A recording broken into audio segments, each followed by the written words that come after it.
Hello there, I'm Ganai Ling. Thanks for joining me this Wednesday on Bizworld. Credit Guarantee Corporation Malaysia Berhad CGC aims to approve 4.6 billion ringgit in financing and guarantees to benefit 9,800 small and medium enterprises, SMEs, including women entrepreneurs and Bumiputra contractors this year.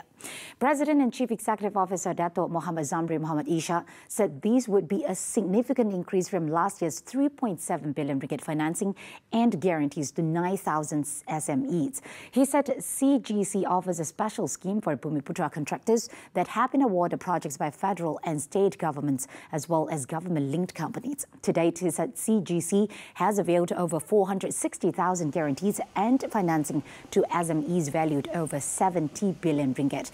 This included 102 tranches of portfolio guarantee scheme totaling 12.2 billion ringgit, benefiting about 25,000 SMEs, and 6 tranches of the wholesale guarantee scheme worth 1.5 billion ringgit with an outreach of 7,700 SMEs. Media Prima Berhad posted a profit after tax of 59 million ringgit for the financial year ended December 31st, 2018, sharply reversing a loss of 669.7 million ringgit registered a year ago.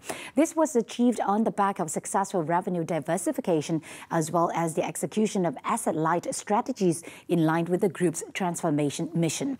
While the media industry continued to face obstacles within the current economic landscape, Media Prima's digital and commerce ventures recorded positive growth in 2018, with revenue increased by 76% to 301 million ringgit. While this digital reach and advertising revenue continued to grow across Media Prima's multiple platforms. For the period under review, its group digital revenue increased to 87.9 million ringgit from 41.5 million ringgit. While the group's collaboration with YouTube has seen an increase in viewership to 1.1 billion. Also, its home shopping segment has shown promising growth and expected to break even in 2019. Media Prima Television Network's CJ Wow Shop generated sales of 213.1 million ringgit last year, a 65% jump from the previous year. Barring unforeseen circumstances, the group remains confident that its business transformation plan will continue to deliver substantial results.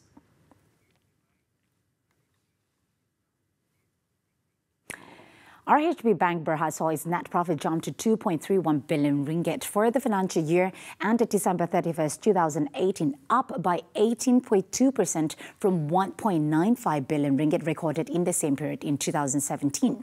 Its revenue increased to 12.69 billion ringgit versus 11.787 billion ringgit, while its basic earnings per share rose to 57.49 sen from 48.63 sen. It's about 36%, highest since 2003. Yeah, so that's 15 years ago. And how do you see for 2019? As far as dividend? Well, we have stated a minimum, right? 30%. Obviously, we will try to exceed that. But I think one thing for sure is that we used to only have a policy of 20 to 30. Right, but now we are a bit bolder, we believe, given our improving performance and strong capital position. We think that we can pay at least 30%. The dividend payout is at 35.7% for 2018 at 20.5 cents per share. He also said Malaysia's gross domestic product is expected to grow by 4.6% in 2019 compared to 4.7% growth recorded in 2018. Private sector activity, meanwhile, will continue to be the primary driver of growth, while a recovery in the commodity output is anticipated to support export growth. However, the bank said a challenging external environment amidst intensifying trade protection will continue to present downside risks. For the banking sector, RHB said loans growth is expected to grow between 5 and 5.5%, supported by both the consumer and business segments. Berhad's net profit eased 7% to 58.79 million ringgit for the financial year ended December 31st, 2018, from 63.19 million ringgit in the 2017 financial year.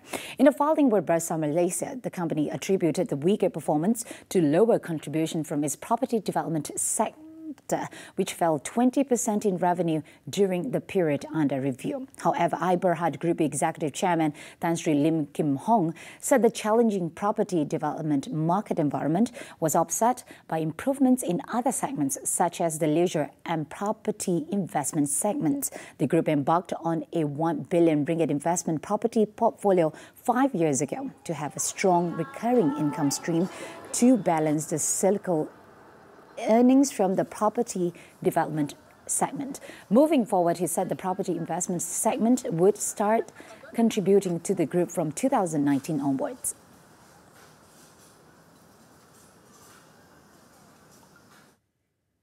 And that's all we have for Bizworld this evening. I'm Gan Ai Ling. Thank you for watching.